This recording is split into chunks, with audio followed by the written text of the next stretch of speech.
Break से पहले मैं बात कर रहा था आपसे कि ये अकरेंस का जो क्वेश्चन है कि ए बी कितनी दफ़ा है, इसके लिए सबसे बेस्ट जो है वो है एंड विद। उसकी लॉजिक क्या है मैं आपको दोबारा समझा रहा हूँ, तो काइंडली से गौर से देख लीजिएगा कि देखें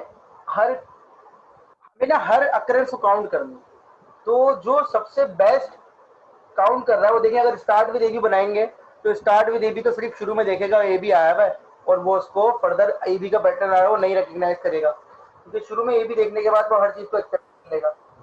कंटेन ए बी क्या करेगा, कंटेन ए बी ये करेगा कि हर जहां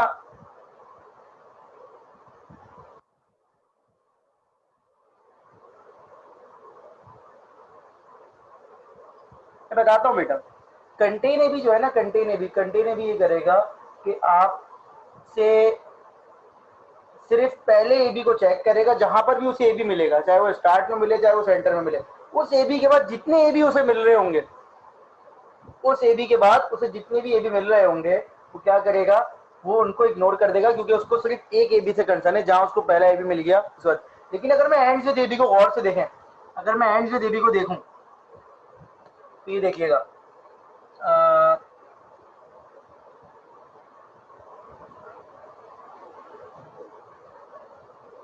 एंड विद ए बी वाला क्वेश्चन क्या करेगा कि जहां पर भी उसे ए बी मिलेगा वो उसको रिकग्नाइज करेगा और वो ये समझेगा कि आखिरी ए बी है, तो वो हर ए बी के लिए कुछ ना कुछ सिस्टम जनरेट करेगा, हर ए बी के लिए कुछ ना कुछ सिस्टम जनरेट करेगा। वो इस पहले ए बी के बाद इग्नोर करना नहीं शुरू कर देगा, वो हर ए बी को कंसीडर करेगा, क्योंकि वो हर ए बी को ये समझ रहा होगा कि आखिर में लिखा हुआ है। इसका क्वेश्चन डिजाइन करते हैं तो आपको समझ में आएगी मेरी बात। ये देखिएगा, आपको पता है कि आपने डी एफ ए बनाया हुआ है, तो आपने कहा सर ये ए है, सिर्फ ए बी का पैटर्न मैं एक्सेप्ट करवा रहा हूँ और फिर बाकी क्वेश्चन को कंप्लीट कर दूंगा। ये देखें, अब शुरू में अगर बी आता है तो कोई फर्क नहीं पड़ता ना हमें, ऐसा ही है, क्योंकि हम क्या देख रहे हैं, हम क्या देख रहे हैं, अगर शुरू में बी आता है तो कोई फर्क नहीं पड़ता ना हमें, हम क्या देख रहे हैं, हम देख रहे हैं ए बी का पैटर्न। तो जहां ए आएगा, जहां ए आएगा हम ये समझेंगे कि अब इसके बाद बी आ सकता है, तो जहां ए आएगा उस पर हम अपनी पोजीशन चेंज करेंगे, क्योंकि वो हमें वो देखना है, जहां ये आएगा उसके बाद हम अपनी पोजीशन चेंज करेंगे। अगर ए के बाद ये आता है तो यहीं रहेंगे, क्योंकि अभी भी हम ए बी के पैटर्न में हैं, ए हमें मिल गया तो ए के बाद बी। अब अगर बी के बाद बी आता है तो क्या होना चाहिए, उसके बाद अगर दोबारा से ए आ जाए तो आप दोबारा से इधर आ जाए, और अगर बी के बाद बी आता है तो आप इसको यहां ले जाए। तो ये क्वेश्चन अगर थोड़ा सा याद कर लें आप लोग, थोड़ा सा याद कर लें, तो ये क्वेश्चन किस चीज का है, ये क्वेश्चन है एंड विद ए बी का। अगर मैं सी पे एंड कर दूं, फर्स्ट मैं सी को फाइनल स्टेट बना दूं, तो ये एंड विद ए बी का क्वेश्चन है। ये किस चीज का क्वेश्चन है, एंड विद ए बी का। अगर थोड़ा सा रिकॉल कर लें कि ये एंड विद ए बी का क्वेश्चन हमने कैसे डिजाइन किया था, थोड़ा सा रिकॉल कर लें आप लोग, तो आपको याद आ जाएगा कि हर ए बी को मैं आखिरी ए बी समझ रहा हूँ, हर ए बी को क्या समझ रहा हूँ मैं, लास्ट ए बी।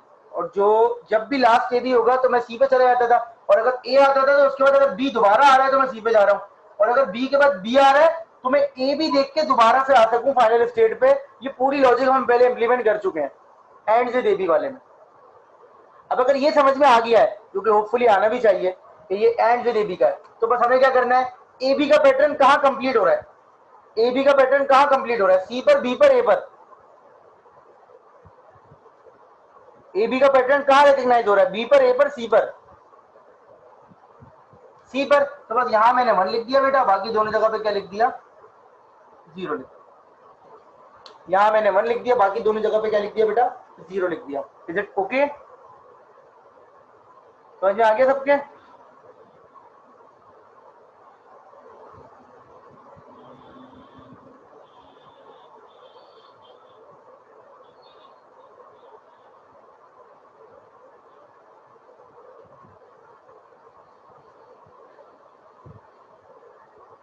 सिंपल है, बहुत ही सिंपल है।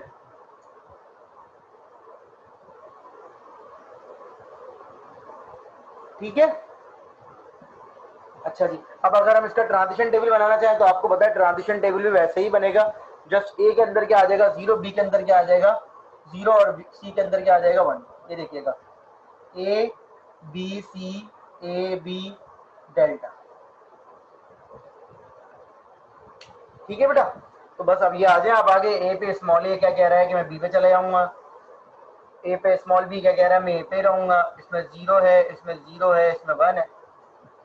अच्छा, और बी पे स्मॉल ए कह रहा है मैं बी पे ही रहूंगा, और बी पे स्मॉल बी कह रहा है मैं सी पे चले जाऊंगा, एंड सी पे स्मॉल बी कह रहा है कि मैं ए पे चले जाऊंगा, और सी पे स्मॉल, ये हो गया आपका ऑटोमेटा कंप्लीट, और बस ये आपकी इनिशियल स्टेज है। सही है बेटा? तो सिंपल देखिए, पैटर्न रिकग्नाइज करने वाले जितने भी क्वेश्चन है ना, वो एंड विथ पे वंडरफुल है। उसका रीजन क्या है? क्योंकि एंड विथ पे हर स्ट्रिंग को पैटर्न को वो आखिरी समझता है, इसलिए वो उसके हिसाब से अपनी पोजीशन चेंज करता है। अब अगर फर्ज कर लीजिए स्टूडेंट अभी भी पिक नहीं कर पाया कोई कि कंटेन वाला सही था, तो कंटेन वाले की लॉजिक देखें, ये तो समझ में आ गया है, पर आपने 0 0 1 लिख दिया। अब फर्स्ट में कंटेन वाले की बात कर लें, ये देखें, अगर आपने कंटेन वाला आपको याद हो तो आप ये करते थे कि सर शुरू में बी आया, जहां ए आया, ये सही नहीं है लेकिन मैं आपको फिर भी बता रहा हूँ क्योंकि आप सबने मुझे यही आंसर किया था एक स्टूडेंट के अलावा, तो हो सकता है कि अभी शायद किसी की समझ में ना आए। देखें, ए के बाद ए आ रहा है, और जब एक दफा ए बी का पैटर्न आ गया तो ये यहीं खड़ा रहेगा, और ये फाइनल हो जाती थी। फिर रिमेंबर, ऐसा ही है, ऐसा ही है, यही है ना? तो यहाँ पर आप 1 1 प्रिंट करवाते रहेंगे चाहे ए बी का पैटर्न हो या ना हो, तो यहाँ पर ये गलत हो जाएगा। आप समझ रहे हैं मेरी बात? ठीक है, तो आप ए बी का पैटर्न आता रहे या नहीं आया, आप 1 प्रिंट करवाते रहेंगे, तो ये लॉजिक गलत हो जाएगी। और स्टार्ट विद वाला तो आपको बताइए कि वो गलत है बिल्कुल। ठीक है, तो यहाँ जो है हमने पैटर्न काउंट किया। अब वो पैटर्न कुछ भी हो, एक सवाल और कर लेते हैं। फर्स्ट पे हमने बोला बी डबल ए, हमने एक पैटर्न और ले लेते हैं बी डबल ए। तो हमें पता है जब भी पैटर्न रिकग्नाइज की बात होगी तो हम क्या करेंगे, हम लोग एंड वाला बनाएंगे। तो देखें, मैंने आपसे पहले भी कहा है, हमेशा कहता हूँ कि सबसे छोटे स्ट्रिंग के लिए अगर आप डिजाइन कर लें, सबसे छोटा स्ट्रिंग क्या है यहाँ पर, बी डबल ए, जो एक्सेप्ट होगा। सबसे छोटा स्ट्रिंग क्या है, बी डबल ए। उसके लिए आप अपने ऑटोमेटा को डिजाइन कर लें और उसके बाद बाकियों का बिहेवियर वहां चेक कर लें। तो शुरू में बी आ रहा है तो आपने अपनी स्टेट चेंज की, तो ए पे चेंज करने की जरूरत नहीं है। अब अगर बी के बाद बी आता है तो आप बी के पैटर्न में, बी ए के बाद ए आता है तो आप, सॉरी, बी के बाद बी आता है तो आप बी के पैटर्न में। अब अगर ए के बाद बी आ जाता है तो आपका पैटर्न ब्रेक हो रहा है, आप इसको दोबारा से यहाँ ले जाएं।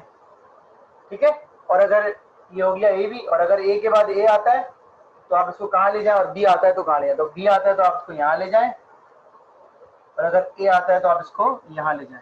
तो आपका स्ट्रिंग पूरा दोबारा से कंप्लीट हो जाएगा। ये देखें, B A A, B A A, B A A, B A A, A B A A. तो हमने इसको अपने हिसाब से डिजाइन किया है। देखें, ये दोनों बी वाले थे तो दोनों इसको लेके गए, ए वाले को इधर ले गए। हमारा अगर पैटर्न कहीं भी ब्रेक हो रहा है, ये वाली बात नहीं हो रही कि बी डबल ए से स्टार्ट हो, ये बी डबल ए पे एंड वाली बात हो रही है।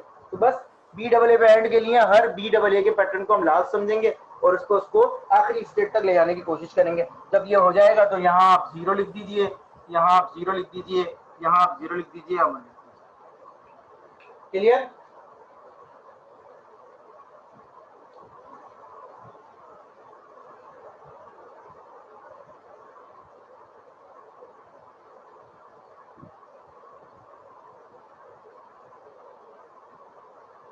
अब अगर फर्स्ट कर लीजिए, इस सवाल को थोड़ा सा चेंज कर, इस सवाल को थोड़ा सा चेंज कर लेते हैं।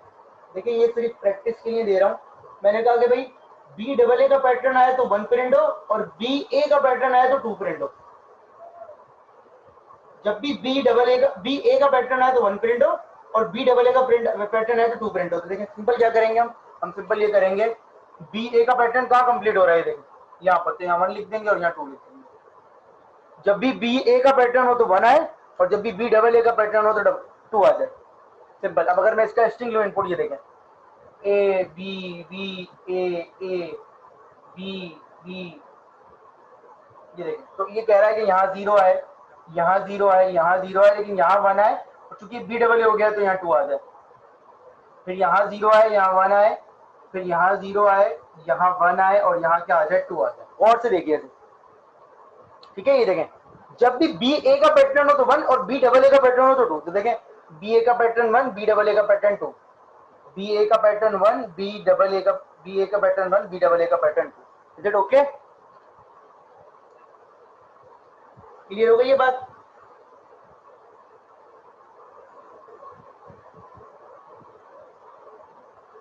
बस ये हो गया। तो आप इसको चला के देख रहे हैं, देखें, ए 0, बी 0, फिर बी 0, फिर ए 1, फिर ए 2, फिर बी 0, फिर ए 1, फिर बी 0, फिर ए 1, फिर ए 2। क्लियर?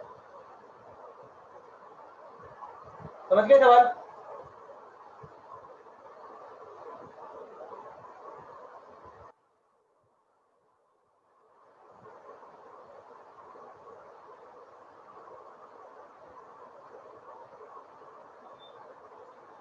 एक तो सवाल और कर लेते हैं इसके, ताकि जो भी और कंफ्यूजन होगी वो दूर हो जाएगी। आपको पता है ट्रांजिशन टेबल कैसे बनता है। ठीक है, अब ले लेते हैं इनपुट की, भाई हम 0 1 इनपुट ले रहे हैं। ठीक है, हम इनपुट ले रहे हैं 0 1, हम इनपुट ले रहे हैं 0 1, और 0 1 इनपुट लेने के बाद हम कह रहे हैं प्रिंट पेरेंट। अच्छा जी,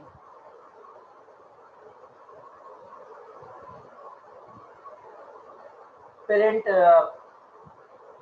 0 if input ends with 0 0, parent 1 if input ends with 0 1,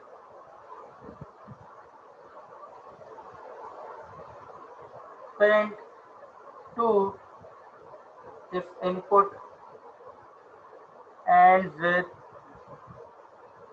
1 0, and print 3 if ends with 1 1। जी क्या सवाल है?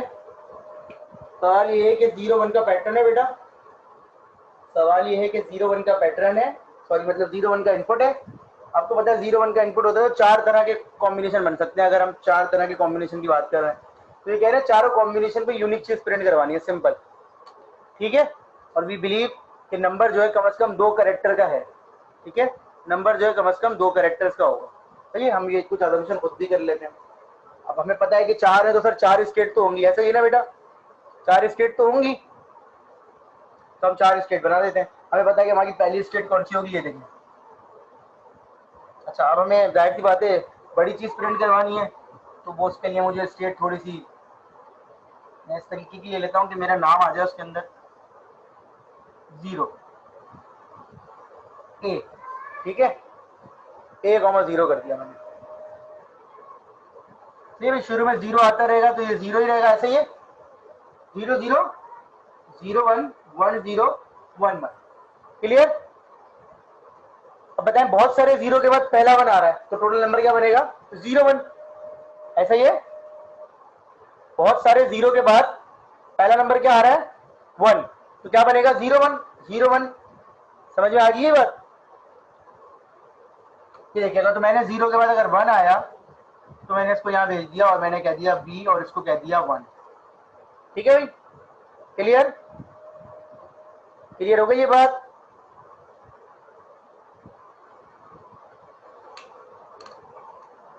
बाकी सब अब ये आखिरी मेंबर मैंने क्या देखा है?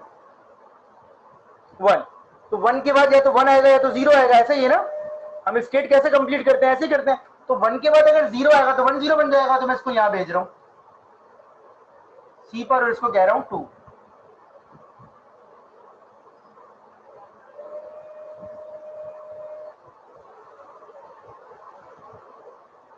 ठीक है, 1 0 1 0 तो कहाँ चला गया? 2। ठीक है, और अगर 1 के बाद 1 आता है, 1 के बाद 1 आता है तो कहाँ चले जाएगा? ये डी पर और इसको मैं कह रहा हूँ 3। बस इसको भी कंप्लीट कर लें। इसने आखिरी मेंबर क्या देखा है? इसने आखिरी मेंबर क्या देखा है? 0। इसने आखिरी मेंबर क्या देखा है? 0। तो 0 के बाद या तो 0 आएगा या 1 आएगा। तो अगर 0 के बाद 0 आता है तो क्या बन जाता है? 0। और अगर 0 के बाद 1 आता है तो क्या बन जाता है? 0 1। तो ये यहां चला गया। ठीक है, लास्ट टू ट्रांजिशन के ब्याज पे डिसीजन होगा। आप इसमें लॉजिक ऐसी लगा सकते हैं कि सर सब प्रिंट नहीं करवाएंगे, सिर्फ आखिरी दो ट्रांजिशन अगर जो होंगी उसका बिहेवियर प्रिंट करवाएंगे। इस पर आ जाए, 1 के बाद 1 आएगा तो 1 के बाद 1 3 होता है, और 1 के बाद अगर 0 आता है तो 1 0 के बाद आता है 2 हो जाता है। तो इसको गौर से देख लीजिए, लास्ट टू ट्रांजिशन के ब्याज पे ये चारों तरह की चीजें प्रिंट करवा सकता है। तो गौर से देख लीजिए, हम एक स्ट्रिंग ले लेते हैं और इस पर हम ट्रैवर्स करके देखते हैं उसको कि वही चीज आ रही है जो हमने समझी थी।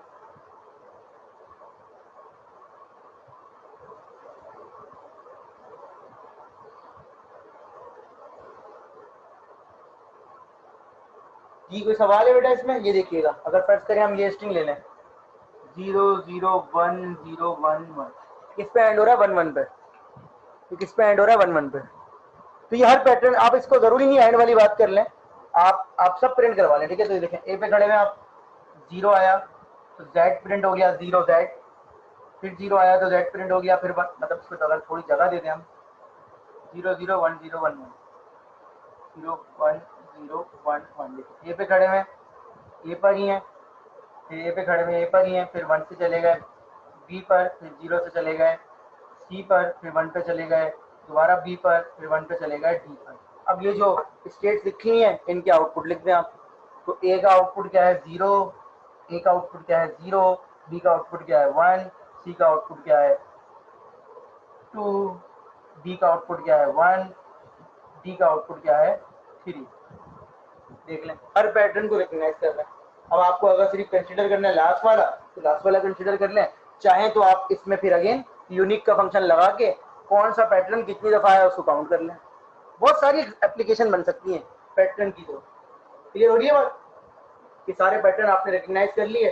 अब जो पैटर्न जितनी दफा आया, सिंपल क्या करें, इन कैरेक्टर्स पर यूनिक का फंक्शन लगा लें।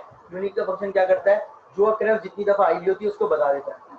इसमें फर्ज करें इस क्लास में 2 समान है, तो अब जब मैं इस क्लास के स्टूडेंट देखूंगा तो 40 है, लेकिन यूनिक का फंक्शन मुझे 39 नाम रिटर्न करेगा। क्यों? क्योंकि उस्मान जो है वो 2 दफा है। यहाँ पर ये Z बता देगा 2 दफा आया है, 1 बता देगा 2 दफा आया है, 2 बता देगा 1 दफा आया है, 3 बता देगा 1 दफा आया है। इससे आप फिर और कोई काम कर सकते हैं कि भाई ये पैटर्न ज्यादा आता है या इसकी चीजों में ये चीज ज्यादा आ रही है, ये चीज कॉमन है। आप गेटिंग में पॉइंट?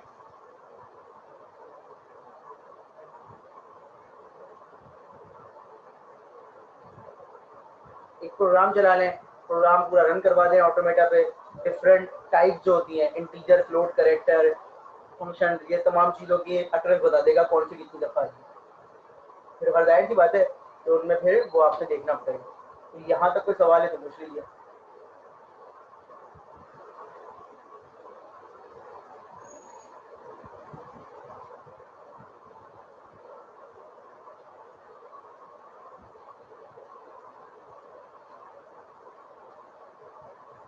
चले आगे बढ़ते हैं।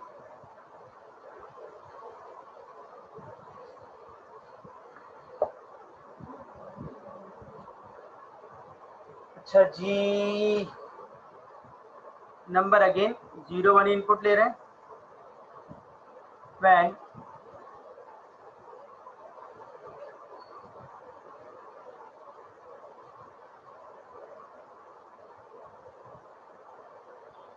interpreted as decimal is divisible by 3। याद है ना कि नंबर ले रहे हैं 0 1 की फॉर्म में इनपुट, नंबर ले रहे हैं 0 1 की फॉर्म में इनपुट, उसको डेसिमल में कन्वर्ट करें और उस सिर्फ वो स्ट्रिंग एक्सेप्टेबल हो जो डिविजिबल बाय 3 होते हैं। ये हमने किया था, याद है ना कि 1 0 0 1 एक्सेप्ट हो जाए, 1 0 1 0 रिजेक्ट हो जाए। क्यों? क्योंकि ये 9 है, 9 3 पे डिवाइड करो, रिमाइंडर आता है 0। याद है ना ये बात? और ये 10 है, 10 जो है वो 3 पे डिवाइड होता है, रिमाइंडर आता है 1, तो ये रिजेक्ट हो जाए। ये बात याद है ना? बस इसमें हम सिंपल ये कर रहे हैं कि प्रिंट एंड प्रिंट, बस इसको हमने मिटा दिया कि डिविजिबल बाय की बात नहीं कर रहे हैं हम कह रहे हैं when interpreted as decimal print remainder of mod 3, remainder of 3, remainder of mod 3। मतलब क्या है कि जो भी रिमाइंडर आ रहा हो उसको प्रिंट करो। तो आपको पता है बड़ा सिंपल सा सवाल है, आपको बहुत दफा ये बात बता चुका हूँ कि जितने रिमाइंडर होते हैं उतनी स्टेट होती है। तो ए हो गया 0, बी हो गया 1, सी हो गया 2। थ्री के रिमाइंडर तीन तरह के होते हैं, या तो 0 या तो 1 या तो 2। तो शुरू में जब 0 आता रहता है 0 0 0, तो 0 डेसिमल में 0 ही होता है। 0 को जब 3 में डिवाइड करें तो रिमाइंडर भी 0 आता है, इसका मतलब इसको यही रहना चाहिए। ऐसा ही है ना, इसका मतलब है इसको यही रहना चाहिए। ऐसा ही है, याद है ना ये बात बेटा? सबको ये बात याद है कि जब भी शुरू में 0 आता रहता है तो रिमाइंडर 0 ही होता है। एक ही बात हो गई। दूसरी बात क्या है? दूसरी बात ये कि अब जैसे ही पहला आएगा, जैसे ही पहला 1 आएगा तो ये नंबर क्या बन जाएगा? 0 1। 0 1 क्या होता है? 0 1 होता है 1, और 1 को 3 पे डिवाइड करें तो रिमाइंडर क्या आता है? 1। तो इसका मतलब है इसको रिमाइंडर 1 पे जाना चाहिए, सिंपल। ठीक है। अब आप बी पे खड़े हुए हैं, आपने 1 देखा है, बी पे खड़े 1 देखा, या तो 0 आएगा, या बी पे खड़े 1 देखा तो 1 आएगा। 1 के बाद अगर 0 आता है तो ये क्या बन गया? 2। 2 को 3 पे डिवाइड करें, रिमाइंडर हो गया 2। और 1 को 1 3 हो गया, 3 को 3 पे डिवाइड करें,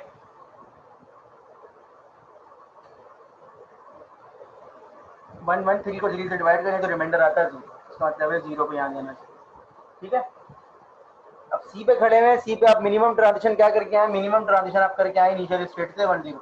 ये वो सारे सवाल हैं जो हम पहले कर चुके हैं, तो इसीलिए इन क्वेश्चन को डिजाइन करते हुए हम ज्यादा ज्यादा बात नहीं कर रहे। हमारा मेन फोकस है कि इसको मूरे मशीन में कैसे यूज कर रहे हैं। 1 0 की ट्रांजिशन करके आए, या तो 0 आएगा या 1 आएगा। अगर 0 आएगा तो ये 4 हो जाएगा, 4 को 3 पे डिवाइड करेंगे, रिमाइंडर आता है 1, तो ये कहाँ चले जाएगा? यहाँ पर चले जाएगा। और अगर ये 1 0 1 हो जाता है, 5 हो जाता है, 5 को 3 पे डिवाइड करेंगे, रिमाइंडर आया था 2, ये 2 हो जाता है। ठीक है, सॉरी, ये तो गौर से देख लीजिए कि बस जिस स्टेट में एंड होगा उसका रिमाइंडर प्रिंट करें। आप लॉजिक क्या लगा देंगे कि जब स्ट्रिंग एंड हो रहा हो तो अभी प्रिंट करो। समझ में आ गई बात? अब देखें, फर्स्ट करिए, मैं इसको इनपुट देता हूँ 1 1 1 0। 1 1 1 0 क्या होता है? 14। 1 1 1 0 क्या होता है? 1 1 1 0 क्या होता है? 14। 14 का रिमाइंडर होता है 3 से 2। 14 को जब 3 पे डिवाइड करें तो रिमाइंडर आता है 2। ये देखें 1, कौन सी चीज गलत लिखी हुई है? कौन सी चीज इसमें गलत लिखी हुई है? कौन सी चीज गलत लिखी हुई है? शाबाश। कौन सी ट्रांजिशन गलत है इसमें? ये वाली, ठीक है? नहीं, बी की दो ट्रांजिशन थी, 1 और 1। 1 के बाद 0, 1 के बाद 1। 1 0 होता है, 2 2 को 3 पे डिवाइड करें, रिमाइंडर आता है 2, ये तो 0 हो गई। और 1 के बाद 1 होता है, 3 3 को डिवाइड करें, रिमाइंडर ये 1 हो गई। ठीक है, अब आगे चलो। तो हमने कहा कि फर्स्ट के लिए हमें ये इनपुट मिला 1 1 1 0, हमें ये इनपुट मिला 1 1 1 0। ठीक है, 1 1 1 0 क्या है? 14 होता है शायद। 14 को 3 पे डिवाइड करें, रिमाइंडर क्या आता है 2। अब देख लेते हैं 1 1 1 0, तो ये कहाँ एंड हो रहा है? सी पे एंड हो रहा है। अच्छा, देखो सुलेमान, ऐसी बातें नहीं किया करो मुझसे, मुझे ना बहुत जोर से हंसी आ जाती है, और तुम ना मुझे जानते नहीं हो। बुरी बात, आप लोगों का मजाक नहीं है, सिर्फ मेरा मजाक है।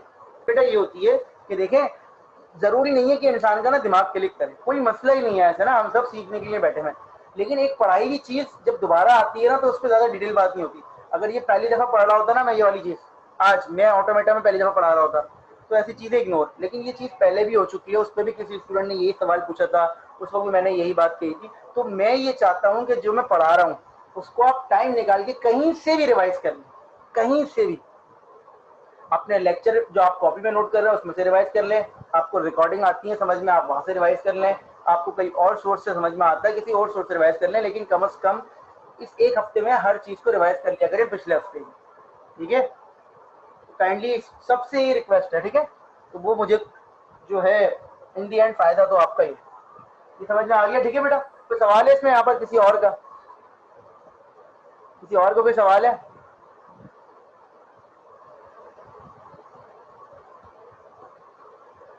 कोई भी सवाल नहीं है? ठीक है, आगे बढ़ते हैं। अच्छा जी, ये तो हो गया बेटा। अब आप देखें, अब आप मॉड 5 पे काम करें, ठीक है, मॉड 6 पे काम करें, आपको सिंपल पता चल गया क्या लॉजिक है। तो अगर 5 है तो 5 स्टेट होंगी, 6 है तो 6 स्टेट होंगी, और सब में आप क्या कर देंगे, पूरा ऑटोमेटिक डिजाइन करने के बाद 0 1 2 3 4 5 एंड सो ऑन लिख देंगे, ठीक है। अच्छा जी, ये हो गया हमारे मूरे मशीन के बाद।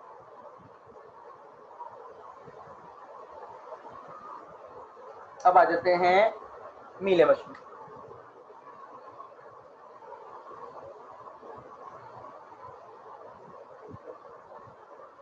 मीले मशीन सवाल है कि 0 1 इनपुट लें, construct a Mealy machine which takes 0 1 as input and output भी उसका 0 1 ही है। Parent one's complement. अब सवाल ये है कि यहाँ कुछ एमसीएस के लोग बैठे हुए हैं, ठीक है, तो as far as I remember MCS वालों को शायद ना पता हो, ठीक है। तो वंस कॉम्प्लीमेंट और टूस कॉम्प्लीमेंट क्या होता है, वो वंस कॉम्प्लीमेंट पता है?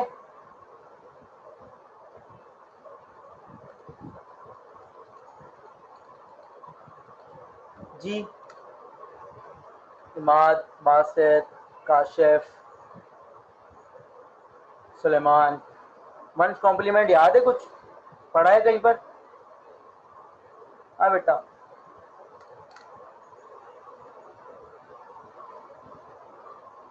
पास नहीं, मैं एमसीएस वालों से पूछ रहा हूँ। वंस कॉम्प्लीमेंट याद है? पढ़ा है कहीं आप लोगों ने?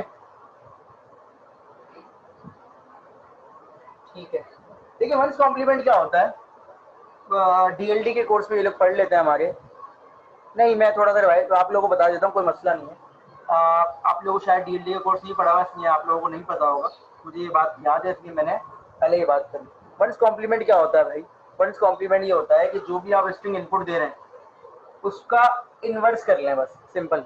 मतलब ये 1 है तो ये 0 कर लें, ये 1 कर लें, ये 0 कर लें, ये 1 कर लें, 1 कर लें, 1 कर लें, 1 0 कर लें, ठीक है। ये वंस कॉम्प्लीमेंट कहलाता है। क्लियर? क्लियर हो गई बात? कोई मुश्किल बात तो नहीं है इसमें? ठीक है, वंस कॉम्प्लीमेंट क्या होता है कि जो भी आप स्ट्रिंग इनपुट दे रहे हैं उसका आप इन्वर्स कर लें। क्लियर? इसमें कोई मसला तो नहीं है। एक और कॉन्सेप्ट होता है, वो कहलाता है टूस कॉम्प्लीमेंट। होता तो नाइन्स कॉम्प्लीमेंट भी है, टेंस कॉम्प्लीमेंट भी है, लेकिन जाहिर सी बात है मैं यहाँ पर बात नहीं कर रहा, क्योंकि मुझे जो मैं एग्जाम्पल यूज करना चाह रहा हूँ उसमें वंस कॉम्प्लीमेंट और टूस कॉम्प्लीमेंट आएगा। टूस कॉम्प्लीमेंट क्या होता है? टूस कॉम्प्लीमेंट जिस स्ट्रिंग का डिजाइन किया जाता है उसका तरीका ये है टूस कॉम्प्लीमेंट का कि आप वंस कॉम्प्लीमेंट बनाएं और उसके अंदर 1 ऐड कर लें। अब ये क्यों करते हैं? देखें, अगेन मैं I am not teaching DLD, otherwise हमें पता है सब्ट्रैक्शन वगैरह में काम आता है वंस कॉम्प्लीमेंट टूस कॉम्प्लीमेंट, क्योंकि कंप्यूटर के अंदर सब्ट्रैक्शन नाम की कोई चीज़ नहीं है। तो वो एडिशन करके, कैरी चेक करके तमाम चीज़ें जो है वो दूर की बात। लेकिन वंस कॉम्प्लीमेंट टूस कॉम्प्लीमेंट, तो ये ओरिजिनल लाइन, ओरिजिनल स्ट्रिंग है, इसका वंस कॉम्प्लीमेंट क्या है? सिंपल इन्वर्स कर लें। और इसका टूस कॉम्प्लीमेंट क्या होगा कि वंस कॉम्प्लीमेंट में 1 ऐड कर दें। आपको पता है बाइनरी एडिशन तो आती होगी, बाइनरी एडिशन तो आती होगी। तो 0 1 1 होता है, 1 1 हो गया, 0 हो गया, 1 हो गया, 1 हो गया, 1 हो गया, 0।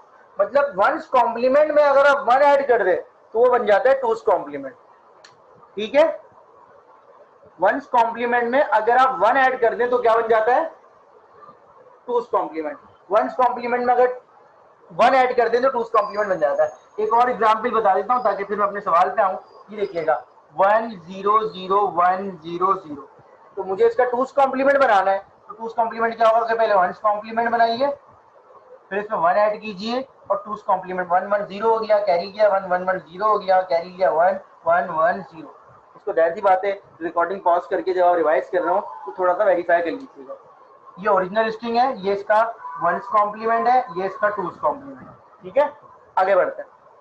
अब मुझे वंस कॉम्प्लीमेंट बनाना है। वंस कॉम्प्लीमेंट का तरीका क्या है? ये देखें, सिंपल।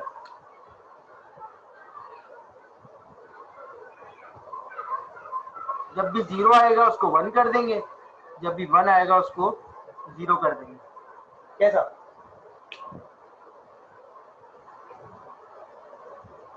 वंस कॉम्प्लीमेंट क्या है? जब भी 0 आए उसे 1 कर दें, जब भी 1 आए उसे 0 कर दें। ऐसा ही है ना भाई? मीले मशीन क्या करता है? मीले मशीन ये करता है कि ट्रांजिशन पे प्रिंट करवाता है, तो हमने उसको यूज कर लिया। ऐसा नहीं है कि इस क्वेश्चन का मैं मूरे मशीन नहीं बना सकता था, लेकिन मीले मशीन से ये क्वेश्चन ज्यादा आसान है। There is a mechanism called conversion, Moore to Mealy machine, Mealy to Moore, तो वो हम कर लेंगे अगर हमें लगता है कि भाई इसकी मूरे मशीन बना ली। समझ में आया सवाल कि जब भी जीरो आएगा क्या हो जाएगा 1, और जब भी 1 आएगा क्या हो जाएगा 0, एक स्टेट में सारा काम हो गया। समझ में आई ये बात? ऐसा ही है ना, जब भी 0 आएगा उसको 1 कर देंगे। हाँ बिल्कुल ऐसा ही है बेटा, मैंने आपसे क्या बोला, चीजों को आसान रखने की जरूरत है। अगर कोई चीज आसानी से हो जाइए तो उसको मुश्किल से नहीं करना हमने। तो 0 को हमने 1 कर दिया, 1 को क्या कर दिया 0 कर दिया। ठीक है, अब आ जाते हैं इसी को चेंज करके टूस कॉम्प्लीमेंट। टूस कॉम्प्लीमेंट क्या है, एक और वही एग्जाम्पल दोबारा ले लेते हैं। देखें तो टूस कॉम्प्लीमेंट क्या होता है, आपने इसको इन्वर्स किया, आपने इसको इन्वर्स किया और आपने क्या किया, इसमें 1 ऐड किया, तो 1 1 हो गया 0, 1 हो गया 0 हो गया,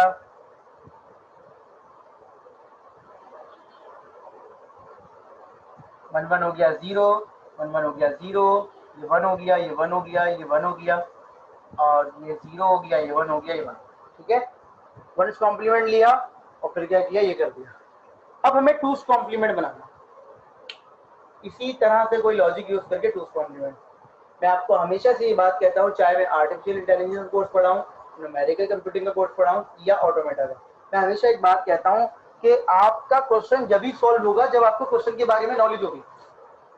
आप जो भी काम करते हैं जब तक आपको उस काम की नॉलेज नहीं होगी आप वो काम नहीं कर सकते, चाहे वो आपको क्वेश्चन सॉल्व कर रहे हो चाहे आप कोई प्रैक्टिकल काम कर रहे हो। तो आपको अगर ये पता होगा कि टूस कॉम्प्लीमेंट क्या होता है तभी आप आगे फर्दर बात कर सकते हैं ना। अब आपको पता ही नहीं है टूस कॉम्प्लीमेंट क्या है तो आप कैसे उसको सॉल्व कर सकते हैं। तो पहले आप टूस कॉम्प्लीमेंट को देखें गौर से। टूस कॉम्प्लीमेंट को देखने के बाद हमें एक चीज नजर आ रही है, वो चीज क्या नजर आ रही है कि सर आंसर और क्वेश्चन लिखा रहने दें, बीच में जो आपने काम किया उसे इग्नोर कर दें। तो इन दोनों में क्या चीज नजर आ रही है आपको, ऊपर वाला क्वेश्चन है, नीचे वाला क्या है, आंसर। ऊपर वाला क्वेश्चन है, नीचे वाला क्या है, आंसर। क्या चीज नजर आ रही है, क्वेश्चन सॉल्व करने के लिए कोई कोई ट्रिक यूज करनी पड़ती है, कोई लॉजिक यूज करनी पड़ती है। तो क्या चीज नजर आ रही है आपको यहाँ पर, जी कोई बता सकता है, मेरी हेल्प कर सकता है यहाँ पर?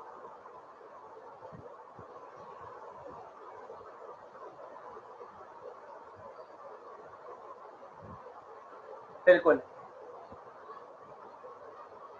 बिल्कुल, राइट साइड से रीड करें, जहां पहला 1 आ जाए वहां तक तो सेम रखेंगे, ये देखें, उसके बाद सबको आप इन्वर्स कर दो। बिल्कुल आप सबको पता है ये बात, ठीक है ना, कि राइट साइड से रीड करेंगे, एलएसबी से रीड करते हैं, LSB least significant bit, least significant bit जो है वहां से रीड करना शुरू करें और जहां आपको पहला 1 मिले वहां तक आप सेम रख दें, उसके बाद सबको इन्वर्ट कर दें। आप चाहें तो 10,000 एग्जाम्पल भी काम करके देख लीजिएगा। I am talking about MCS student, उन लोगों को बता रहा हूँ ये बात, बीएस वालों को तो ये बात पता ही होती है। ठीक है, तो राइट साइड से आप रीड करें, जब तक 1 नहीं आ रहा आप सबको सेम रखें और जैसे ही 1 आएगा उसके बाद सबको क्या करना है, आपने इन्वर्ट करना है। तो अच्छा, आगे असम्पशन ये भी है कि हम स्ट्रिंग को राइट से रीड कर रहे हैं। हम स्ट्रिंग को कहाँ से रीड कर रहे हैं, राइट से। तो देखें, आपने मुझे बताया, मैंने उसको इम्प्लीमेंट कर दिया, आपने बोला सर देखें जब तक 1 नहीं आ रहा आप हर चीज को वैसे ही रखें, मतलब 0 को 0 रहने दें, और जहां 1 आया उसको भी 1 रखा, लेकिन पोजीशन चेंज कर ली। ये बात आपको याद दिलाएगी कि भाई आपने 1 देख लिया है, ऐसा ही है। जहां 1 आया आपने अपनी पोजीशन चेंज कर दी, और अब ये चीज आपको याद रखेगी कि आपने 1 देख लिया, और उसके बाद आप क्या करें, 0 को 1 कर दें और 1 को 0 कर दें। जब तक 1 नहीं आ रहा आप हर चीज को सेम रखेंगे, बैठती बातें सारे 0 होंगे, और जैसे ही आपको 1 मिलेगा आप अपनी पोजीशन चेंज करके फिर हर चीज को आप क्या करते रहेंगे, इन्वर्स करते रहेंगे। Is it clear? अब आप देख लें, आपको स्ट्रिंग इनपुट ले लें, फर्स्ट करें 1 0 0 1 0 0 0, स्ट्रिंग लेंगे यहाँ से इनपुट, यहाँ से। तो देखिए जब मैं ये 0 इनपुट दूंगा तो ए पे खड़ा रहूंगा 0 आएगा, फिर 0 इनपुट दूंगा ए पे खड़ा रहूंगा 0 आएगा, फिर 0 इनपुट दूंगा ए पे खड़ा रहूंगा 0 आएगा। फिर 1 इनपुट दूंगा तो बी पे आ जाऊंगा, लेकिन 1 आ जाएगा। फिर जब मैं 0 इनपुट दूंगा तो 1 हो जाएगा, 0 इनपुट दूंगा तो 1 हो जाएगा, 1 इनपुट दूंगा तो 0। आप इसको वेरीफाई कर लीजिए कि ये 2's कॉम्प्लीमेंट है। समझ में आ गई ये बात?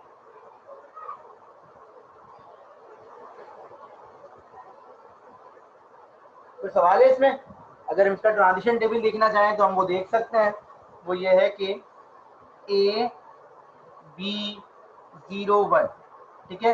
ए पे खड़े हुए ए आया तो 0 ही प्रिंट करवा दिया, ए पे खड़े हुए 1 आया तो बी पे चले गए लेकिन 1 प्रिंट करवा दिया। और बी पे क्या है, बी पे ही है लेकिन हर चीज का रिवर्स। सिंपल, ठीक है। तो ये है मीले मशीन 2's कॉम्प्लीमेंट। तो आप कोई भी चीज डिजाइन कर लें, आप चाहे मूरे मशीन डिजाइन करें, we can convert it into Mealy machine. और अगर आप मीले मशीन डिजाइन करना चाह रहे हैं तो हम उसको भी कन्वर्ट कर सकते हैं मूरे मशीन में, क्योंकि दोनों की पावर क्या है, सेम है। तो सम टाइम कुछ क्वेश्चन होते हैं जो मीले मशीन से सॉल्व करने में आसानी होती है, समटाइम्स कुछ क्वेश्चन होते हैं जो मूरे मशीन से सॉल्व करने में आसानी होती है। हर क्वेश्चन जो मूरे से हुआ है वो मीले से भी हो जाएगा, और जो मीले मशीन से हुआ है वो मूरे मशीन से भी आसानी से सॉल्व हो जाएगा। यहाँ तक आपका कोई सवाल है तो बता दीजिए काइंडली।